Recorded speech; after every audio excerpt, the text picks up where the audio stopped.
Good morning from last morning on the AT, on the approach trail. Um, it is daylight. So, as hikers, we go to bed at dark. Because unless there's a couple of us and we can hang out, make a little campfire. I wasn't expecting to see a lot of people on either the Pinhoti or here, so I took the extra weight and brought my Kindle. I'm a big reader, love to read, and a lot of times I'll fall asleep right away and then wake up at like 1 in the morning, and I'll read. My eyes will get tired, and they'll look like they look now.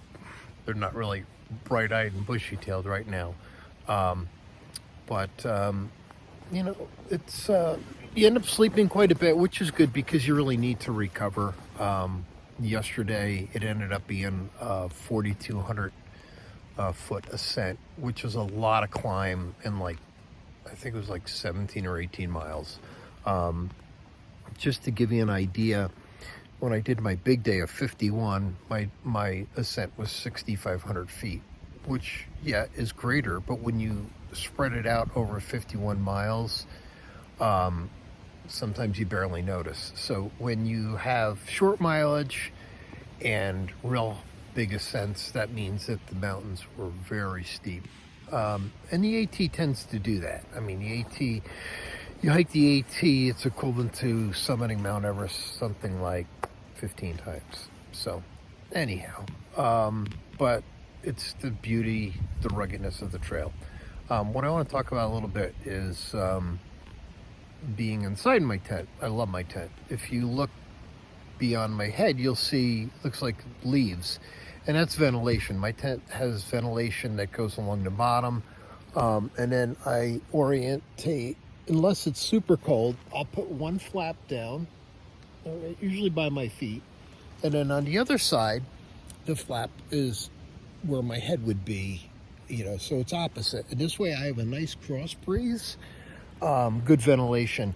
And good ventilation, you won't have condensation in your tent. I have a Z-Pack duplex. The tent weighs a pound. You can see my poles become my infrastructure. So, and I showed you that when I set it up.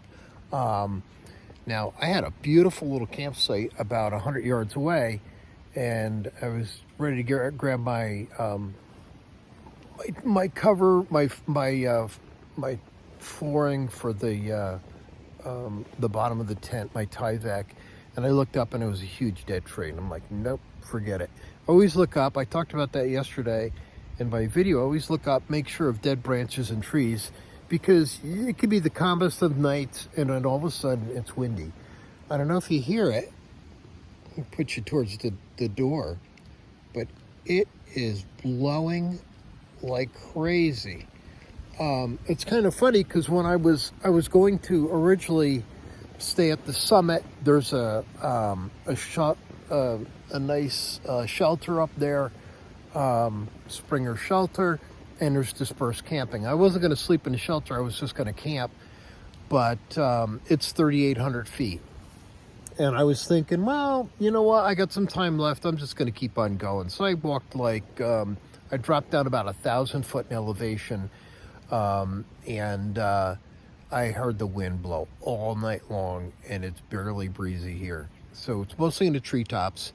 So up there, it's considerably colder, considerably windier. I don't think that would have interrupted my sleep, the wind or not, but every 1,000 foot elevation, it's generally 2 degrees colder. So 2 degrees colder, no big deal. But if that wind was whistling, then you start talking about wind chills. So, that's kind of some of the things to think about. I know on the PCT, generally your recovery is better when you're below 8,000 feet. So a lot of times I would camp at 7 or 8,000 feet instead of 10 or 9. And some people would camp right up on the passes. And, if you're young and you can recover faster, yeah, why not? I mean, you wake up to a beautiful sunrise or or you go to bed with a beautiful sunset. But, for me, it's all about recovery, facing the next day. So, I look for kind of protected places to tent in case the wind kicks up like last night. And, this is good case in point. The other thing is stay away from meadows. I mean, meadows look amazing. Oh, look at that meadow. Maybe the deer, the elk will walk through. And sometimes they do. But also you're going to wake up pretty wet. Your condensation inside of your tent and the outside, your tent's going to be soaking wet, which means during the day you should stop and air your tent out, maybe set it up, get it in the sun, dry it off. Otherwise you're going to have a wet tent at night.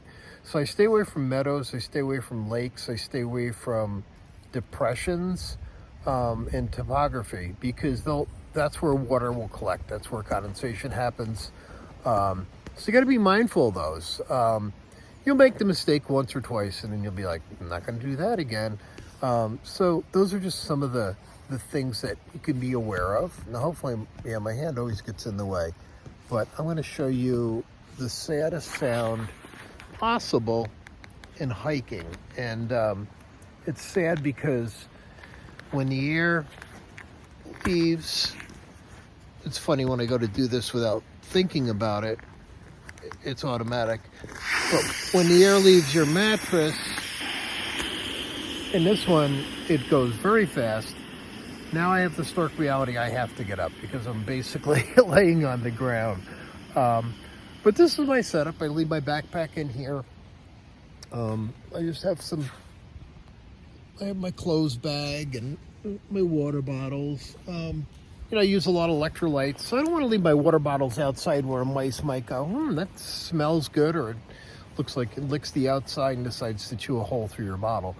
So I leave my shoes inside. I know people that left their shoes outside and woke up to find only one shoe. Porcupines love the salt in our bodies. They will eat your shoes.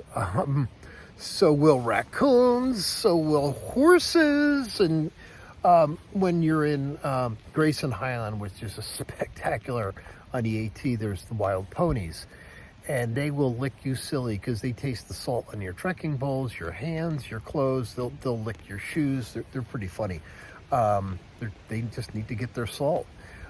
So, think about where you're going to set up your tent, why, keep it protected, all that good stuff. A lot of times you're learning on the fly. I'm just trying to help you reduce that fly. And now, with the stark reality of laying on the ground, it's time for me to pack everything up and then use the privy. So I have the opportunity of a privy. I don't have to dig a cat hole to go to the bathroom. So that's kind of nice. And the other nice thing is, on the way back, I can grab my food out of the locker. So I don't keep any food, even snacks, nothing, paper wrappers, anything. Everything goes in my food bag and gets either hung in a tree or in a bear box. That way, I don't have to worry about mice trying to get in my tent or bears trying to get in my tent or anything like that. So, you got to be smart and deliberate in some of the things you do. So hopefully this video is helpful, gave you little tidbits of information on setup and why to go certain places and have a protected spot to sleep. And this way you have a nice long sleep. I'm hoping on average, even though I'm in my tent for what seems to be about 12 hours because the day is shorter, we're pushing towards that winter solace. We already went through the time change, which has got my head spinning because when I was in Alabama, I was on Central Time, and then when I came back to Georgia, I was on regular time, and as soon as I got adapted to that, we're on daylight savings time. So, but you know what? As a hiker, it doesn't matter because your whole clock is adjusted to when the sun comes up and the sun comes down. So that's pretty much it. Again, I hope this video was helpful.